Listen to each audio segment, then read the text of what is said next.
बिस्मिल्लाहिर्रहमानिर्रहीम। अस्सलाम वालेकुम। बहुत से लोग टूरिस्ट वीज़ा विज़िट वीज़े के बारे में पूछ रहे थे। अब आपको बताते हैं कि टूरिस्ट वीज़ा विज़िट वीज़े वाले पाकिस्तान इंडिया वाले अब यूएई के लिए ट्रैवल कर सकते हैं। बहुत ज़बरदस्त अपडेट्स है। अब आप लोगों को टूरिस्ट वीज़ा है तो आप लोग ट्रैवल कर सकते हैं। दूसरी ज़बरदस्त खबर ये है कि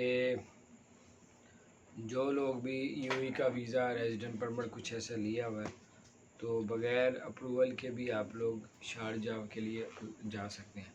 लेकिन आप टिकट बुक करवाने या कोरोना का टेस्ट करवाने से पहले एयरलाइन वालों से भी मशवरा कर लीजिएगा। ये आज की ताज़ा दिन खबर है कि आप ट्रैवल कर सकते हैं। किसी किस्म का भी आपको जो अप्रूवल वगैरह जैसे होता है ना GTRS IS ये ICI से, तो बाहर ये आपको नहीं लेनी पड़ेंगी अगर आप शारजाह ट्रैवल करते हैं। और तीसरी खबर ये है कि शारजाह में जितनी गाड़ियों पर जुर्माने हुए थे, किसी को 3000 हुए हैं, तो उसको अगर 90 दिन के अंदर अगर कर देता है तो उसको 50% में रियायत कर दी जाएगी।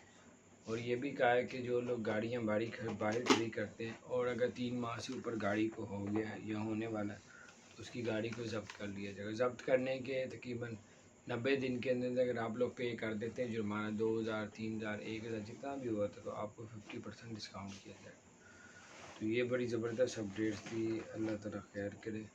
और हमारे चैनल को सब्सक्राइब नहीं किया तो सब्सक्राइब कर दें, बेल आइकन को प्रेस कर दें ताकि नई सी अपडेट्स आप तक पहुँचते हैं। अस्सलाम वालेकुम।